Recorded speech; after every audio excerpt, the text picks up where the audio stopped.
Speaking in Washington, D.C., U.S. Secretary of Defense Robert Gates spoke about the need for NATO members to contribute more troops in Afghanistan. In the case of Afghanistan, NATO's operations are hamstrung by national caveats, where different countries impose different rules on where their forces can go and what they can do. A number of our allies and partners have stepped forward courageously, showing a willingness to take physical risks on the battlefield and political risks at home.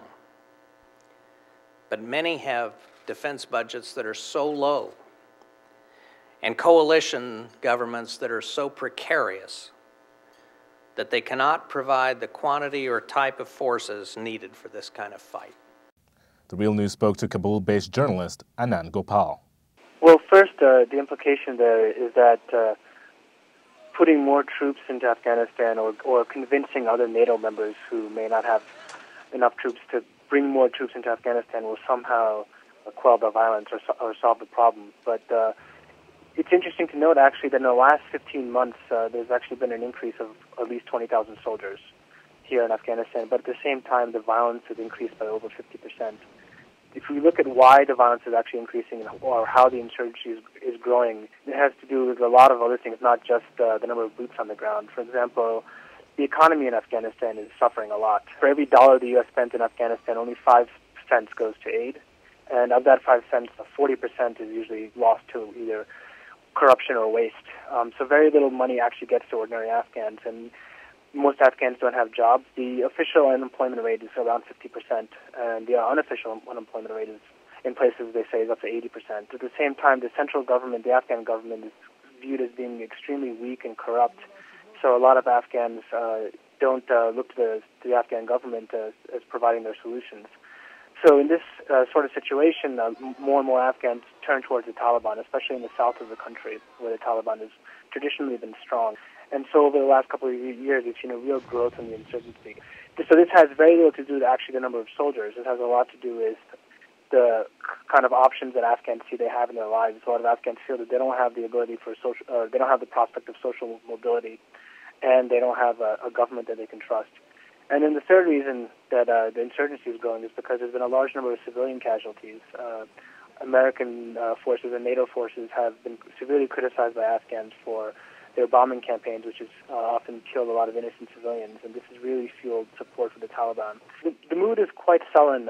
7 years ago, there was an immense amount of hope here. Unlike Iraq, in Afghanistan, people here really did welcome the U.S. with open arms because they just emerged from a pretty brutal Taliban government. So there was a lot of hope, a lot of optimism for the future, and slowly over the course of 7 years, that's eroded. Today in Kabul, the security situation is as bad as it's ever been. 3 directions going out of Kabul is now blocked by the Taliban. We can't go east, west, or south without taking immense risk.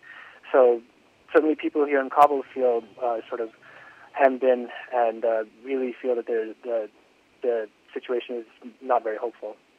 If there was a real concerted effort on the part of the international forces to help rebuild this country, help build schools, and help clean up government, make government transparent and not corrupt, I think that would go a long way towards actually changing the situation around. But that would require a pretty drastic policy change, even though the U.S.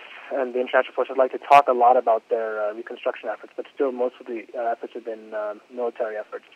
That's what I'd like to see happen in terms of trying to turn the situation around. What the U.S. is actually mulling right now is a different strategy, which is to set up tribal militias to counter the Taliban. The history of Afghanistan, it's a country that's been rife with warlordism and has had a civil war in the past and a lot of intertribal conflict. However, the U.S. thinks that by arming tribes, they can sort of win over some of these tribes that are now with the Taliban, win them over to their side. A lot of people here on the ground are, I think, rightfully concerned about this because Afghanistan has a history of warlordism and tribal militias and civil war. And a lot of people here think the last thing that we need here in Afghanistan is more guns and more people armed. What we need is more reconciliation and reconstruction. General Petraeus is trying to do the same thing that they did in Iraq, which was win over a section of the insurgency. In Iraq, they went to the Sunni tribes and gave out a lot of money and weapons and basically convinced people who were fighting against the U.S. before to join their side. And I think they're trying this approach here in Afghanistan as well. But I think it's a sort of a desperate act. Arming people here is a very dangerous thing to do, especially arming tribes that, yes, today they may be against the Taliban and push the Taliban out and bring a momentary peace, but tomorrow they may turn their guns on other tribes, or they may turn their guns back on the United States. It's a very dangerous tactic to take, but it shows the extent to which General Petraeus and the U.S. military brass are realizing that the war is not going their way.